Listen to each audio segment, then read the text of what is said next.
문재인 대통령에게 그런 관용과 허용을 기대하는 것은 무리입니까? 조금의 비판과 반대도 참지 못하고 억압하려는 이 정권의 모습에서 유신과 오공정권의 잔상을 봅니다. 지난주 국회 개원식에 참석한 대통령에게 한 국민이 신발을 던졌습니다.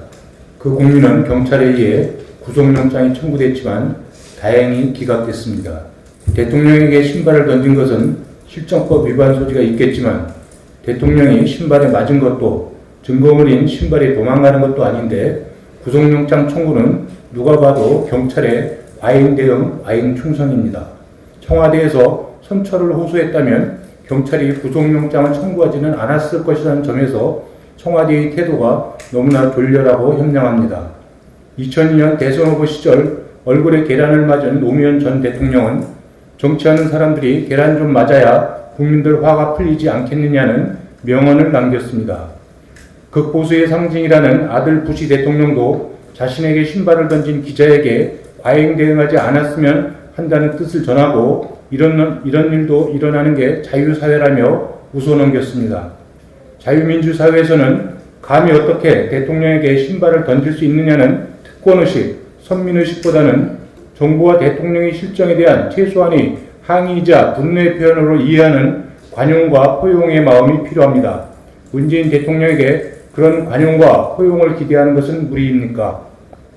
이번 사건의 적용 법률이 공무집행 방해죄라고 하지만 사실은 유신시대 국가원수 모독죄의 부활입니다. 신발을 던진 대상이 일반 시민이었다면 경찰이 구속영장까지 청구했겠습니까? 기필코 영장 청구를 하는 이 정권의 행태를 보면서 얼마 전 대학 건물 내에 대통령 비판 대자보를 붙인 20대 청년을 대학 당국이 처벌을 원치 않는다고 했음에도 기어이 건조물 침입죄를 적용하여 기소하고 유죄를 때린 사건을 떠올리지 않을 수 없습니다. 조금의 비판과 반대도 참지 못하고 억압하려는 이 정권의 모습에서 유신과 오공정권의 잔상을 봅니다. 반면 박원순 서울시장 자살 사건을 대하는 이 정권의 태도에서 진실규명 의지라고는 눈꼽만큼도 찾아볼 수 없습니다. 사건의 전모는 물론 서울시의 은폐 축소, 경찰과 청와대의 정보 유출 의혹 등에 대해 수사 의지를 보이지 않고 있습니다.